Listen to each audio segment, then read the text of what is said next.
The press and the scientific community is more than happy to start doing a risk-reward ratio again. But then when it came to bankrupting millions of Americans and shutting down their businesses and protesters in Michigan, no one in the media or the elitists in academia were even remotely concerned about risk or reward.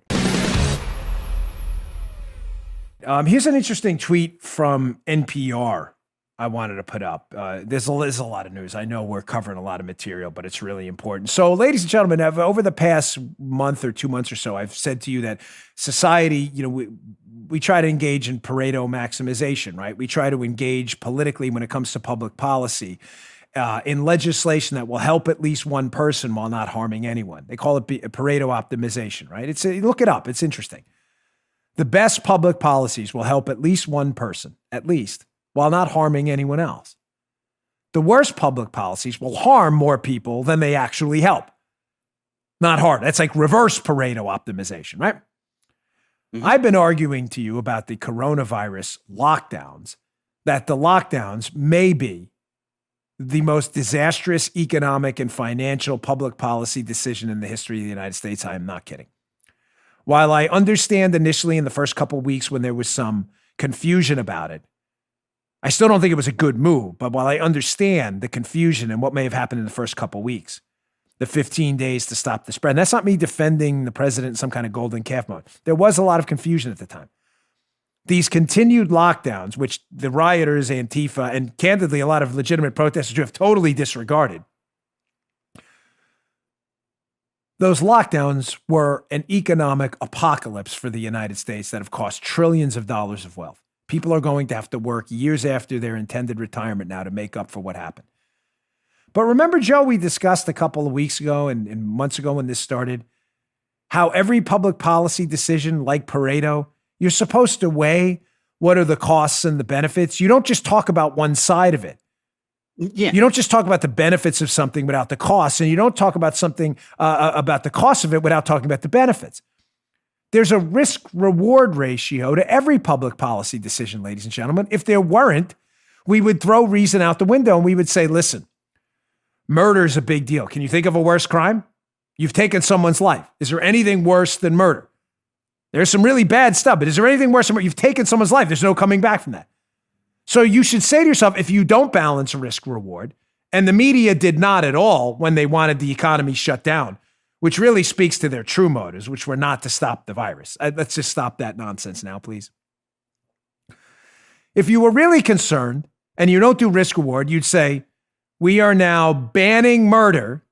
Everyone's to stay in their house 24 hours a day. You're on a full lockdown until the murder rate drops to zero. You may say, well, that's an extreme example. Sometimes extreme examples are what's needed to ring the bells of people who just don't get it. Why don't we do that? Because, ladies and gentlemen, the benefits of zero murder would be outweighed by the costs of people dying and starving inside their homes while they have no jobs and the economy's shut down. That's why. The media totally disregarded this, and the leftists that wanted these shutdowns, which again, this isn't about science anymore. You can postulate yourself what the media really wanted to damage Donald Trump, to cause an economic recession. I'm not sure. I'm simply suggesting to you saying these lockdowns were based on science is at this point utter complete absurdity. The media had no concern whatsoever for the risks of a lockdown on suicide rates, bankrupting hospitals that weren't doing elective surgeries, straining our food supply, depression, people getting ill inside of homes by other sick family members. The media didn't care about any of that risk balancing. Well, now all of a sudden, you may say, what does this have to do with NPR? Now all of a sudden that they have a protest, Joe, they think they can leverage to politically damage their opponents. And the media has opponents. Their opponents are the law and order people and the constitutionalists and the conservatives.